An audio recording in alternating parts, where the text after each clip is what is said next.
मित्रों नमस्कार, जय हिंद। देखिए 2-3 दिन से हमारे कोई वीडियो नहीं आ रहे थे क्योंकि कुछ बीच में लाइट की दिक्कत थी, कुछ तबीयत भी खराब थी। ठीक, आज जो हमारा अध्ययन का विषय है गुप्त वंश की उत्पत्ति। जैसे किसी भी हम वंश को पढ़ते हैं तो सबसे पहले क्या है, उसकी उत्पत्ति के विषय में जानना आवश्यक है कि वो क्या थे। जैसे हम देखते हैं गुप्त वंश के जानने के साधन को हमने 2 भागों में पढ़ा दिया था कि कैसे हमको उसके विषय में जानकारी मिली, उसके क्या साहित्यिक स्रोत थे, क्या पुरातात्विक स्रोत थे, किन यात्रियों का विवरण था, इन सब के विषय हमने अध्ययन कर लिया था। तो हम देखते हैं कि कुषाण वंश के पतन के बाद, देखिए कुषाण वंश के पतन के बाद क्या है कि भारत में कोई ऐसी शक्ति नहीं थी कि जो कि भारत के जो छोटे छोटे राज्य थे। ठीक, देखिए भारत ऐसी व्यवस्था थी, ऐसी शासन भारत में व्यवस्था थी कि छोटे छोटे राजा शासन करते थे, लेकिन किसी न किसी समय में एक छत्र शासन करने वाले उनको एकत्रित करके क्या है चलते थे। जैसे इसके पहले के काल को अगर हम थोड़ा सा पीछे जाए तो चाहे आप मौर्य वंश को देख लीजिए, सबसे जो प्रमुख था। उसके बाद हम देखते हैं शुंग वंश आते हैं, सातवाहन वंश, कुषाण आते हैं। तो ये सब क्या थे कि इन राजाओं को संगठित एकत्रित करके चलते थे। इसी तरीके से कुषाण वंश के पतन के बाद क्या है, आप कह सकते हैं कि एक अराजकता की स्थिति हो जाती है और कोई भी ऐसी केंद्रीय शक्ति नहीं थी। ठीक, कोई ऐसी केंद्रीय शक्ति नहीं थी जो इनको एक सूत्र में बांधकर शासन करती। तो उस स्थिति पर एक वंश की उत्पत्ति होती है गुप्त वंश। गुप्त वंश की अब इसकी जो उत्पत्ति की बातें हैं बड़ी विवादित है। कुछ विद्वान इनको शूद्र मानते हैं, कुछ वैश्य मानते हैं, कुछ क्षत्रिय मानते हैं, कुछ ब्राह्मण। सबके सब अपने अपने क्या हैं तर्क हैं और सब अपने अनुसार इनकी व्याख्या किए हैं। तो हम देखेंगे गुप्त वंश की उत्पत्ति। तो देखिए इनके हमको कितने मत मिलते हैं, 4 मत मिलते हैं। गुप्तों के 4 मत मिलते हैं। शूद्र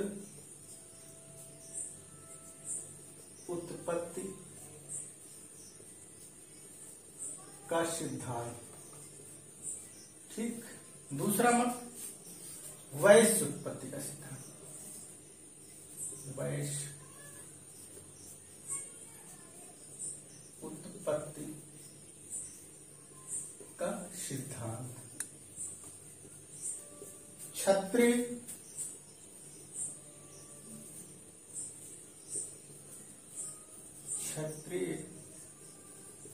उत्पत्ति का सिद्धांत और ब्राह्मण उत्पत्ति का सिद्धांत।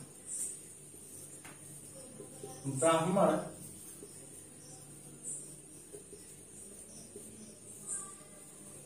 का सिद्धांत। देखिए कुछ विद्वानों ने इनको क्या माना किया, शूद्र थे, उन्होंने अपने अनुसार तर्क दिए। कुछ ने माना कि नहीं ये शूद्र नहीं थे, तो पूरी तरह से गलत है, ये क्या थे वैश्य थे। कुछ ने माना नहीं ये वैश्य भी नहीं थे, क्षत्रिय थे। कुछ ने माना कि क्षत्रिय नहीं ये ब्राह्मण थे। तो देखिए सबसे पहले हम अध्ययन करेंगे शूद्र उत्पत्ति का सिद्धांत। तो देखिए शूद्र उत्पत्ति सिद्धांत में शासक एक है काशी प्रसाद जायसवाल।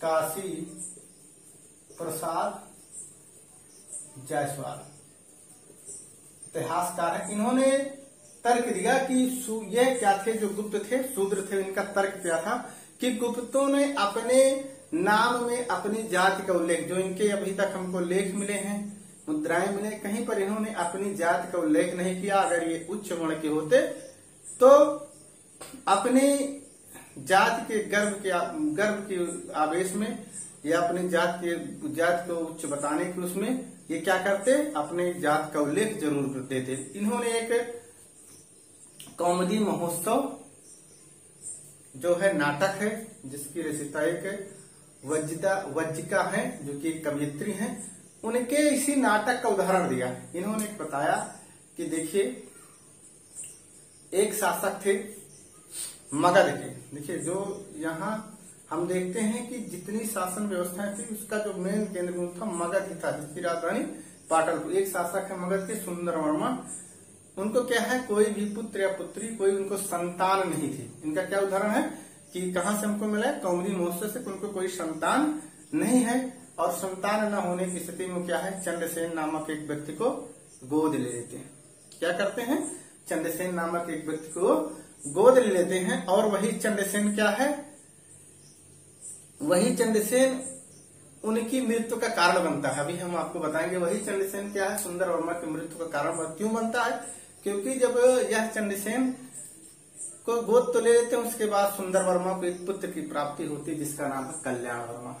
किसका नाम क्या है, कल्याण वर्मा। लेकिन अब सोचिए कि अब चंद्रसेन तो अपने आप को राजा बनने के लिए सोच रहा था कि सुंदर वर्मा जो कि उसके तक पिता थे, उनके पुत्र थे कि इनके बाद हमको ही क्या है राजगद्दी मिलेगी। लेकिन कल्याण वर्मा के जन्म के बाद क्या है, वह सुंदर वर्मा से बहुत ही मतलब रुष्ट हो जाता है और उनके खिलाफ वो क्या है कार्रवाई के लिए आतुर होता। और जो उनके दुश्मन है, ठीक, उनके दुश्मन मलेच्छ और लिच्छव, उनसे मिलकर सुंदर वर्मा की क्या कर देता है, या हत्या कर देता। कौन, चंद्रसेन। इसीलिए इसको एक क्या कहा गया, कारास्कर कहा गया।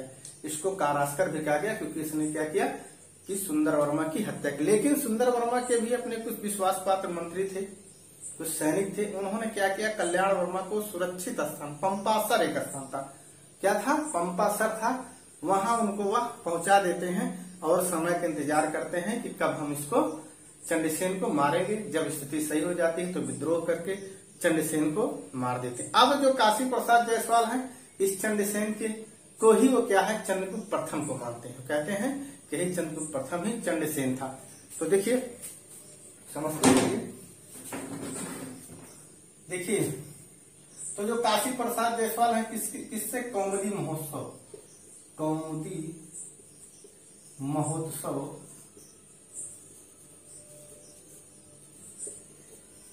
महोत्सव नाटक, कौमुदी महोत्सव नाटक रचयिता, जान लीजिए, पूछा भी जा सकता है, वर्जिका। ये नाटक, अब इसी से देखिए, इसी से बताते हैं कि इनके अनुसार, देखिए, नाटक के अनुसार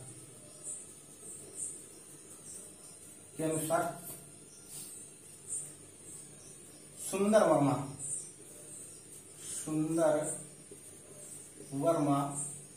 कहाँ का शासक था, मगध का शासक, मगध का शासक था। और यह क्या करता है, चंद्रसेन नामक व्यक्ति को गोद लेता है। किसको लेता है, चंद्रसेन। और ये देखिए इसका कल्याण वर्मा, कल्याण वर्मा पुत्र सुंदर वर्मा का। और ये कौन है, चंद्रसेन, इसको कारास्कर भी कहा गया, जान लीजिए, कारास्कर, ठीक।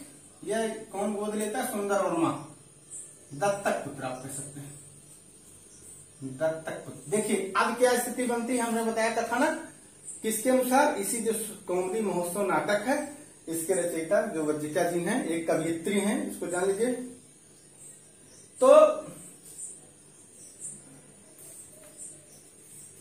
तो देखिए, तो चंद्रसेन क्या है, सुंदर वर्मा का दत्तक पुत्र था, कल्याण वर्मा। बाद में देखिए ऐसा होता है, जब उसको दत्तक पुत्र ले लेते हैं, गोद ले लेते हैं, तो बाद में उनको पुत्र भी प्राप्त हो जाता है, कल्याण वर्मा। तो क्या है, इससे रुष्ट होकर यह लिच्छवियों से और मलेच्छों से मिलकर सुंदर वर्मा की हत्या कर देता। समझिए, सुंदर वर्मा क्या कर देता है, हत्या कर देता है। लेकिन अब जो इनके जितने विश्वासपात मंत्री थे, इनके सैनिक थे, कल्याण वर्मा को क्या है, लेके जाते हैं पंपासर,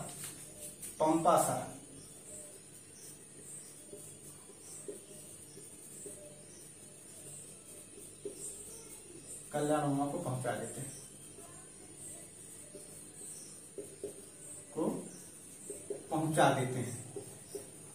इनके जितने विश्वासपात मंत्री हैं, ठीक। अब ये मंत्री इस समय का इंतजार करते हैं कि कब इसको हमको मारना है। जब स्थिति सही होती है तो इसके खिलाफ विद्रोह करके चंद्रसेन को मार देते हैं। अब इसी चंद्रसेन को काशी प्रसाद जायसवाल ने इससे किसकी तुलना की, चंद्रगुप्त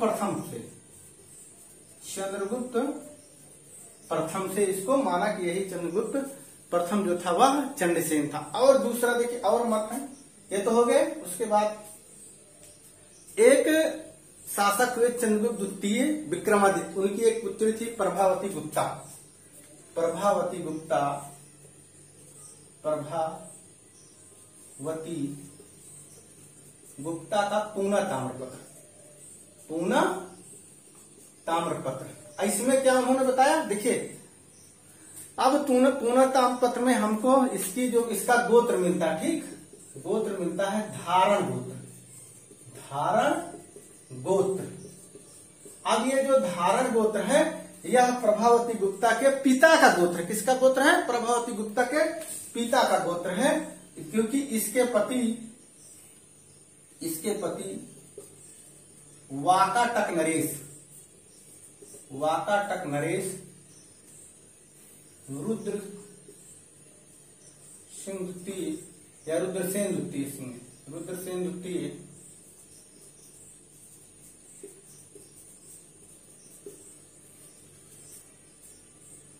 द्वितीय का विष्णु वृद्ध, क्या गोत्र था, विष्णु वृद्ध गोत्र। देखिए अब प्रभावती गुप्ता का एक ब्राह्मण वंश था वाकाटक वंश, उसमें विवाह हुआ था रुद्रसेन द्वितीय या रुद्र द्वितीय, इनका गोत्र क्या था, विष्णु वृद्ध गोत्र। तो काशी प्रसाद जायसवाल ने कहा कि जो ये धारण गोत्र था यह धारण से था, और ये क्या थे, जाट थे। इस आधार पर भी इन्होंने इनको शूद्र जो है माना कि यह शूद्र वर्ण से संबंधित है। तो देखिए जो आपसे क्वेश्चन सबसे पहले पूछा जाएगा, सबसे ज्यादा पूछा जा सकता है, इसका नाम पूछा जा सकता है, ठीक, यही तर्क पूछ सकते हैं, लेकिन पूछा जाएगा कि कौन से विद्वान है जिन्होंने वैश्य को शूद्र माना, तो आप जानते हैं कि काशी प्रसाद जायसवाल, ठीक, इतना लिख लीजिए। अब इसकी हम समीक्षा करेंगे, क्या ये सही है क्या, और एक नहीं, एक और उदाहरण आप देख लीजिए, इसको लिख लीजिए, बता दें, उसके बाद बहुत महत्वपूर्ण है वो, देखिए इसको आप लिख लीजिए, ठीक, लिखिए, एक उदाहरण है, बता रहे हैं आपको, पुराण, मत्स्य पुराण। देखिए मत्स्य पुराण के अनुसार, देखिए मत्स्य पुराण भी के अनुसार भी हमको लगता है काशी प्रसाद जायसवाल ने बताया कि ये क्या थे, शूद्र थे। उसमें एक उदाहरण है कि नंद वंश के बाद या महानंदिन के बाद कोई भी शासक नहीं होगा, सारे शासक जो होंगे वो क्या होंगे, शूद्र होगा।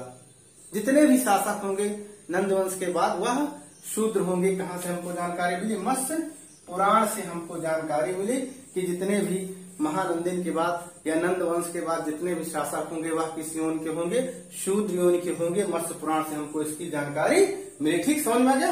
अब इसकी हम समीक्षा करेंगे, तो समीक्षा करते हैं। देखिए समीक्षा में क्या है, पहली चीज ये है कौमुदी महोत्सव नाटक के रचयिता, ठीक, जैसे क्या बताते हैं कौमुदी महोत्सव से कि जो सुंदर वर्मा है उसका पुत्र जो था चंडसेन, जिसको कारस्कर कहते हैं, यह इसका दत्तक पुत्र था, चंडसेन था, ठीक।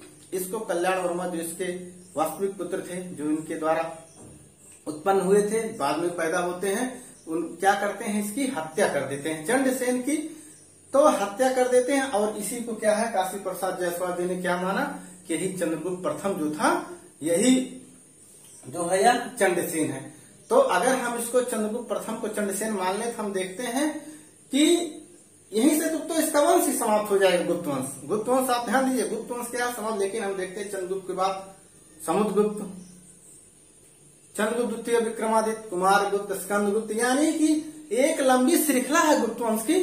तो इस आधार पर भी हम इस प्रमाण को पूरी तरह से सही नहीं मान सकते। दूसरा है जो है पूना ताम्रपत्र, ठीक, पूना ताम्रपत्र जो प्रभावती गुप्ता का है, ये बता, इनके अनुसार क्या है काशी प्रसाद कि धारण गोत्र जो उनका था, ठीक, उनके पिता का था, लेकिन धारण को हम धरण नहीं मान सकते कि ये जट थे, जाट थे। और इस आधार पर उसके बाद जो तीसरा सबसे प्रमाणित इसको मानते हैं मत्स्य पुराण।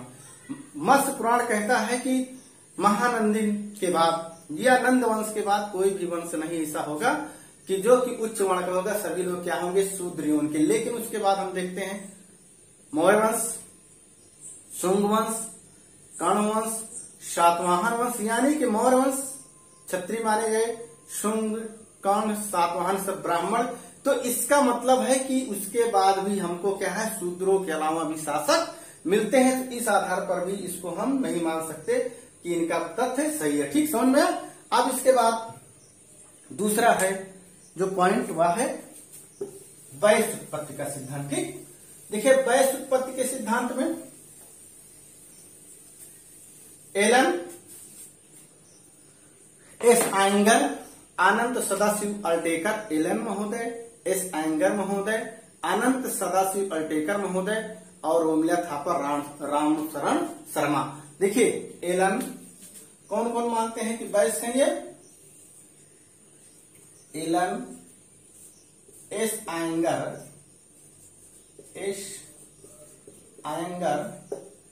अनंत सदाशिव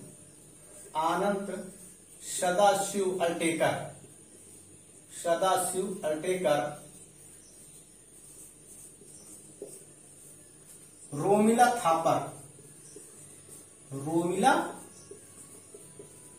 थापर और रामशरण शर्मा। ये लोग क्या मानते हैं कि यह वैश्य थे और तर्क भी देते। देखिए इसमें जो सबसे ज्यादा हमको है क्या है, देखिए पूछा जा सकता है क्वेश्चन कि वैश्य उत्पत्ति के सिद्धांत को मानने वाले कौन है? एलन एस आयंगर, अनंत सदाशिव अल्टेकर, रोमिला थापर, रामशरण शर्मा, ऐसे पूछा जाता है। विकल्प जब हम कंपटीशन लेवल में जाएंगे हमको बहुत ज्यादा अंदर चीजें नहीं पूछ रहे थे कि कौन से विद्वान जो है कि गुप्त उत्पत्ति को वैश्य मानते हैं, तो एलन एस आयंगर, अनंत सदाशिव अल्टेकर, रोमिला थापर और रामशरण शर्मा। अब इनके वैश्य होने के विषय में अनंत सदाशिव अल्टेकर भी जो है, एक है विष्णु पुराण। ठीक, विष्णु पुराण का उदाहरण देते हैं। किसका उदाहरण देते हैं? विष्णु पुराण का उदाहरण देते हैं,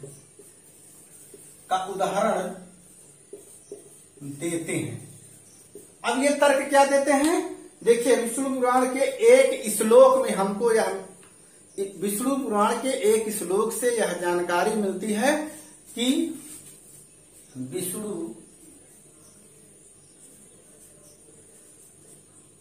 पुराण के श्लोक से जानकारी मिलती है। क्या मिलती है हमको जानकारी? कि ब्राह्मण अपने नाम के अंत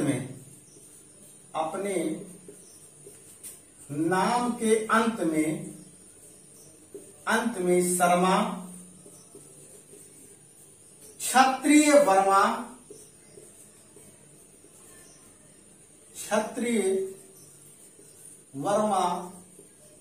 वैश्य, गुप्त और शूद्र दास का प्रयोग करते थे।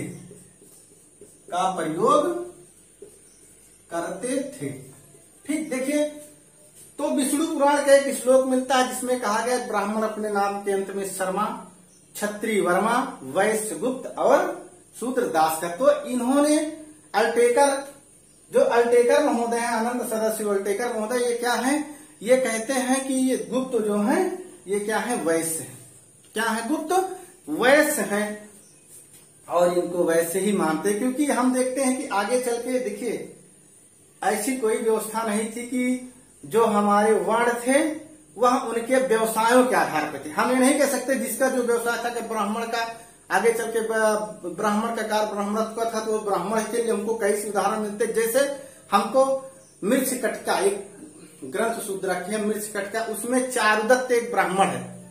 ध्यान दीजिए, मिर्च कटिका में हमको मिलता है उसमें एक चारुदत्त एक ब्राह्मण है जिसके विषय में कहा गया सार्थवाह, वह व्यापारी है, यानी कि वह ब्राह्मण होते हुए भी क्या है? व्यापारी का कार्य करता है। तो इसका मतलब है क्या है? जाति व्यवस्था उनके क्या है? जो यही उनका उदाहरण था कि इनके जो नाम के अंत में इस आधार पर वह गुप्त थे। कोई ऐसा कार्य नहीं था, किसी व्यवसाय के आधार पर उनकी जातियां निर्धारित थी, क्योंकि चारुदत्त जो ब्राह्मण था वह क्या है? व्यवसाय। और एक उदाहरण जैसे हम देखते वाकाटक वंश, कदम्ब वंश, ये सब क्या है? ब्राह्मण है लेकिन क्षत्रिय का कार्य करते थे, राजत्व का कार्य करते थे, शासन व्यवस्था का कार्य करते थे। तो इस आधार पर भी अल्टेकर महोदय ने गुप्तों को क्या है? वैश्य माना। और एक चीज आपको अंतिम सार बता दें कि ज्यादातर विद्वानों ने इनको वैश्य ही माना है। केसी श्रीवास्तव की पुस्तक है प्राचीन भारत का राजनीतिक सांस्कृतिक इतिहास, उसमें उन्होंने प्रबल रूप से कहा कि ब्राह्मण है, लेकिन ज्यादातर जो हमने पुस्तकों का अध्ययन किया उसमें इनको क्या है, वैश्य वर्ण का ही माना गया है, इनको गुप्तों को। ठीक, अब हम समीक्षा अगर करेंगे इनकी, देखिए इतना लिख लीजिए, फिर इनकी हम समीक्षा करेंगे। तो समीक्षा में हम देखते हैं कि देखिए किसी के नाम के अंत में सिर्फ गुप्त।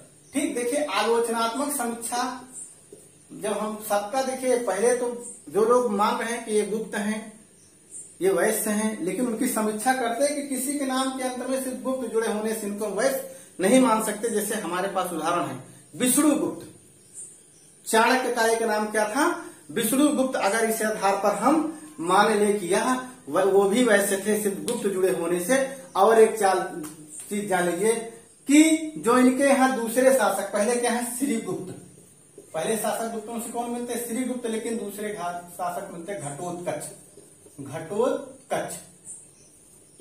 अब देखिए जो श्रीगुप्त और घटोत्कच में, अब इसमें हम देखते हैं कि कहीं गुप्त का उल्लेख नहीं हुआ, कहीं पर गुप्त का उल्लेख नहीं हुआ, क्योंकि जो इसके नाम प्रथम शासक श्रीगुप्त है, उसी के आधार पर चंद्रगुप्त प्रथम ने अपने आप को गुप्त कहा। तो इस आधार पर हम नहीं मान सकते कि सिर्फ गुप्त के आधार पर इनको हम वैश्य मान लें। ठीक, तो ये हमारे दो सिद्धांत हो गए।